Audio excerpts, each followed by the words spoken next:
তেলের দাম বাড়লো, তাও যদি অকটেন যদি না পাই। আর আমি কালকে রাত্রে 11টা থেকে আসছি এখানে, প্রায় সিরিয়াল ধরছিলাম কালকে রাত্রে, আস্তে আস্তে 11টা 38। সো ট্যাঙ্কির সামনে এসে তেল পাই নাই, ঠিক এই জায়গায় এসে বন্ধ হয়েছে। আমার আগে একজন ছিল, সে 700 কয় টাকার যেন তেল নিছে, তারপরে একজন ছিল সে 9 টাকা 24 পয়সা তেল নিছে, মিটারে এনো শো আছে বুঝছেন। আর কি আর কইতাম, মানে দেশে তেলের দাম বাড়লো, তাও যদি অকটেন যদি না পাই। আর সরকার একটা কথা বলছে যে আমাদের দেশে কোনো বেকার লোক থাকবো না, বাট এটা আমরা তার জিয়া তার জনগণ হয়ে, মানে দেশের সরকারের জনগণ হয়ে আমরা মানতেছি যে যত আমরা বেকার লোক আছি সব পাম্পে। ভাই আপনি এই যে শুয়ে আছেন, কেন শুয়ে আছেন বলেন? ভাই কি করবো ভাই, গাড়ি তো কিনছি টাকা দিয়া। পদ্মা সেতু, মেট্রো রেল এবং এলিভেটেড এক্সপ্রেসওয়ে নির্মাণের গর্বিত অংশীদার বসুন্ধরা সিমেন্ট। টাকা তো আর আঙ্গ কেউ দিয়ে দিব না, তো গাড়ি জন কিনছি চালাই তুই বই। আপনি কি তেল নিতে এসে একটু ক্লান্ত হয়ে গেছেন? ভাই তেল নিতে আইসা ক্লান্ত হয়েছি, এটা হয়রানি একটা বা অন্যরকম কিছু।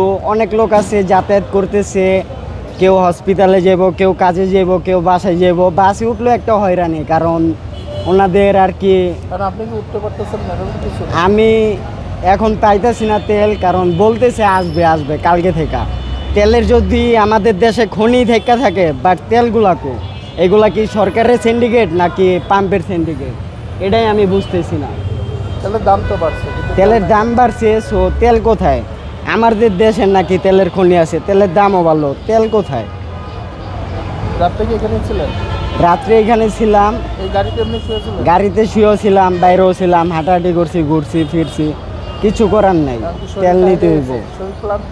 শরীর তো বাইক ক্লান্ত থাকবো অবশ্যই, কারণ একটা মানুষ আমি, বা মেশিন বা রোবট না যে জং ধরবো না।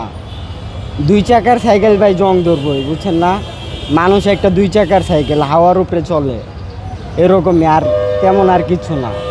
সো আমি ছোটোখাটো একটা ব্যবসা করি, আমার ফার্নিচারের ব্যবসা আছে, এই আর কি। সো তেল যা, নিতে এসে কি গাড়িতেই ঘুমাইছেন? হ্যাঁ গাড়িতে ঘুমাইছি, হাঁটাহাঁটিও ঘুরছি, এই আর কিছু এখন কি না। শরীর ভালো লাগতেছে না, শরীর ক্লান্ত। শুয়ে পড়ছেন এখন? জি। এটা বলেন। জি শুয়ে আছি এখন, শরীর ক্লান্ত, আর কি করবো? তেল না পেলে গাড়ি তো আমাদের চালাইতে হইবই, কারণ এক জায়গায় যাইতে হইলে গাড়িটা দরকার। আমাদের রিক্সা ভাড়া এখান থেকে এখানে ধরেন এত প্রজেক্ট করতেছে সরকার,